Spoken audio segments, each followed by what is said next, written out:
Grammar Girl here, I'm Mignon Fogarty, and you can think of me as your friendly guide to the English language, writing history, rules, and cool stuff. Today, I have a meaty middle about apostrophes, a tidbit about the word cipher, and a Familect story about not being distracted. But first, support for today's show comes from Magoosh. Do you need to take a standardized test like the GRE, GMAT, LSAT, MCAT, or SAT? Magoosh Online Test Prep will give you the tools you need to get a great score, like study schedules, up-to-date practice sessions, video lessons, and support from expert tutors. Study anywhere, anytime, on desktop or mobile. Visit Magoosh, Magoosh.com, and enter the promo code GRAMMAR for a 15% discount. When I was in second grade, I lost a spelling bee because I misspelled the word it's. I put an apostrophe in when I shouldn't have, and it was a very traumatic moment in my young life. But I think this lesson is burned into my mind precisely because of my past misdeeds. And although I can't change my past, I feel the next best thing would be to save all of you from similar apostrophe-induced horrors. Apostrophes have two main uses in the English language. They stand in for something that's missing, and they can be used to make a word possessive. Apostrophes first showed up in the 1500s as a way to indicate omissions. Today, the most common place to find this kind of apostrophe is in contractions, such as can't for cannot, that's for that is, and it's for it is or it has. But they can also be used in fun ways. If you're writing fiction, you might use apostrophes to eliminate letters to represent a character's dialect. For example, I saw him talkin' yonder, with apostrophes to indicate that the speaker said M instead of them, and talkin' instead of talking. Sometimes people call this eye dialect, EYE, because it's a dialect that your eye can see on the page. Most people who give fiction writing advice say it's fine to occasionally use eye dialect, but you should do so sparingly because it can be hard to read and distracting, and it's also easy to get it wrong. In the 1600s and again in the 1700s, new uses emerged for the apostrophe, so it's no wonder that people were and are confused. It wasn't until the mid-1800s that people even tried to set down firm rules for the apostrophe. One major new use for the apostrophe was to indicate possession. For example, the aardvark's pencil, where there's an apostrophe S at the end of aardvark. That means the pencil belongs to the aardvark. He is in possession of it. It's not a contraction of aardvark and is. No letters are missing, at least not today. An interesting side note is that it doesn't seem so strange that we use an apostrophe S to make words possessive, once you realize that in Old English it was common to make words possessive by adding ES to the end. For example, the possessive of fox would have been foxes, Foxes, which was the same as the plural. I assume that caused confusion, and someone suggested replacing the E with an apostrophe to make foxes, Fox', the possessive case. So the apostrophe for the possessive case was initially meant to show that the E was missing, and then the idea caught on, and everybody seems to have eventually forgotten all about the missing E. Let's talk about some more apostrophe basics. For some reason, people seem especially prone to apostrophe errors, and most especially people who write signs and flyers. For example, a listener named Katie sent me a photo of a sign in a vegetable market advertising bananas, $1.50. Bananas apostrophe S, as though a banana was carrying around pocket change. The apostrophe before the S makes the $1.50 a possession of one lucky banana. I also would have given anything to have had a camera with me when I came upon a menu advertising Laddie's Night, LADIE apostrophe S. I'm assuming the proprietors meant Ladies' Night, but I have this image in my mind of the restaurant providing free entry to one particularly dapper laddie. The bottom line is that whenever you're using apostrophes, especially if you're making signs or flyers, take a second and a third look to make sure you're doing it right. Do you want to make your noun possessive? Are you making a contraction? If not, you don't need an apostrophe. I'll end this part today with an overview of the word that caused me such torment in second grade, its. Confusing the two forms of its is a very common mistake. Its can mean it is and it has when you use an apostrophe to make a contraction. But its, its no apostrophe, is a possessive pronoun just like hers, ours, and yours, none of which take an apostrophe either. I've thought about this a lot, and I think the reason people get confused about whether to put an apostrophe in your, their, whose, and its is the way we're taught about apostrophes and possessives in grade school. When we're first taught about making words possessive, we're taught about making nouns possessive, and you do that with apostrophes. We have Aardvark's fishing pole, Squiggly's chocolate, and the trip's agenda. Aardvark, Squiggly, and the trip are all nouns, and you make them possessive with an apostrophe S. We aren't taught about pronouns until later, at least I wasn't. And by then, the idea that possessives and apostrophes go together is firmly embedded in your brain. But pronouns are different from nouns. You make pronouns possessive by using a different spelling. No apostrophe S in sight. You becomes your, Y-O-U-R. Don't forget your fishing pole. They becomes their, T-H-E-I-R. Squiggly and Aardvark reviewed their agenda. Who becomes whose, W-H-O-S-E. Whose chocolate melted in the back seat. And it becomes its, I-T-S. The car is on its last leg. So nouns use apostrophes to become possessive, but possessive pronouns get their own separate spellings.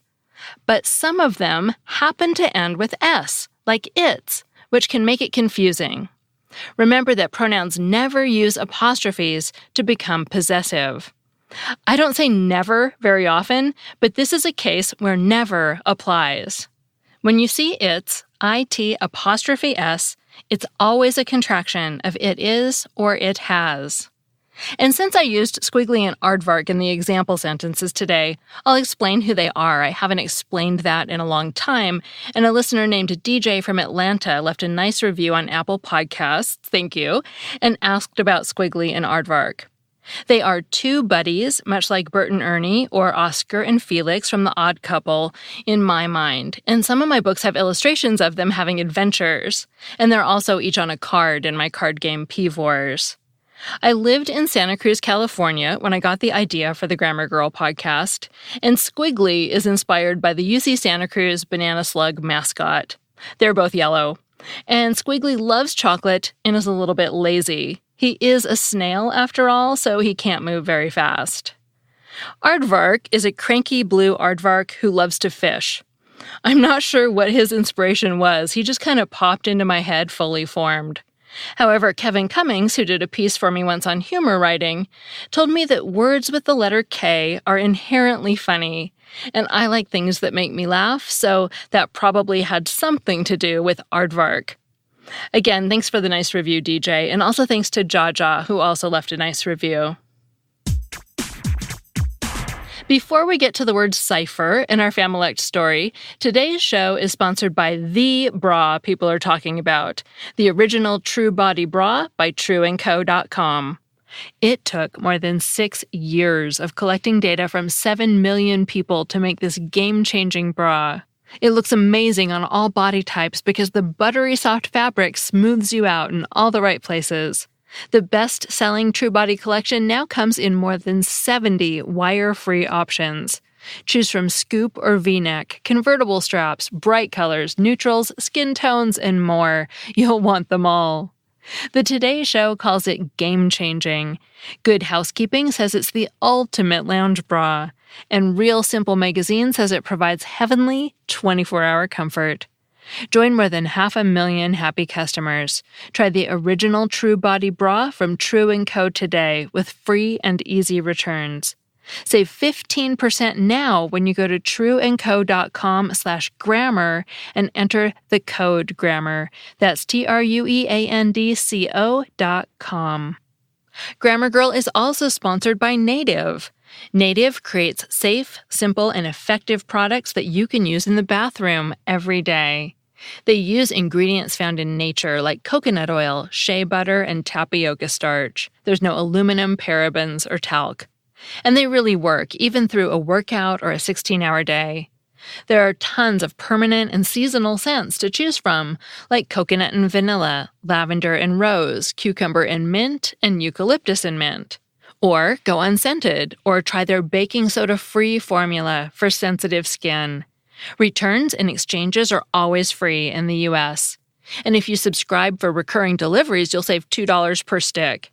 This summer, Native's eucalyptus and mint scent has been wonderful. It keeps me smelling great so I can be comfortable wherever life takes me, even if it's just in the everyday Nevada heat.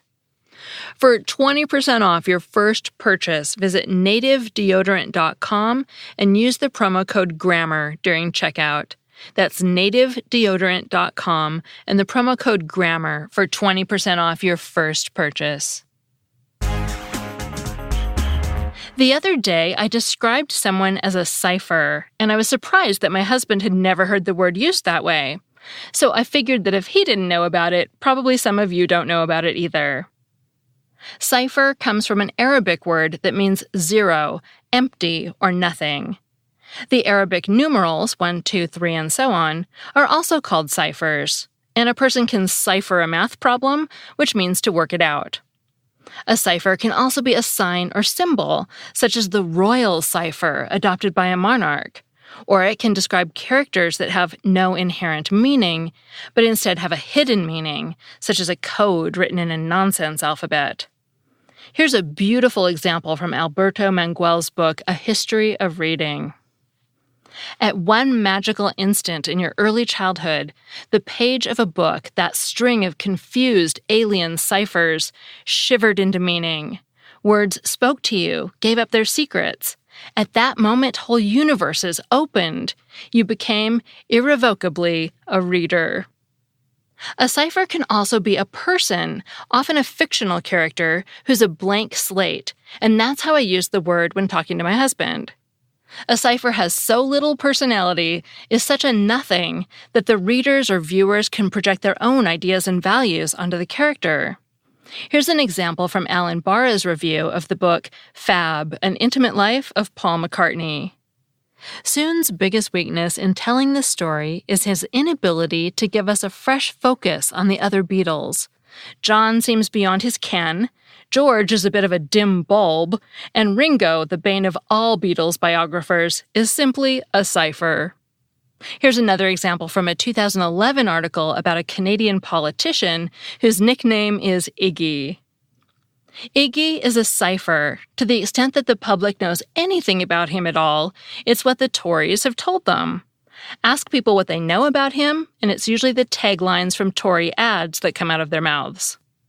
So there you go. A cipher can be a sign or a symbol, a coded message, the act of solving a math problem, or a person who is a nothing, a placeholder, a mystery, or a blank slate. The same root also gives us the word decipher, which is to work out the meaning of something, often a code or something that's hard to read in some other way. For example, although many have tried, nobody has been able to decipher the Voynich manuscript, a 15th century illustrated book written on vellum. Finally today, I have a Familect story from Melissa. Hi there, Mignon.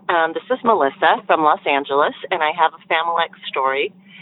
Ours started about 7 years ago, or maybe 10 years ago, with a family friend.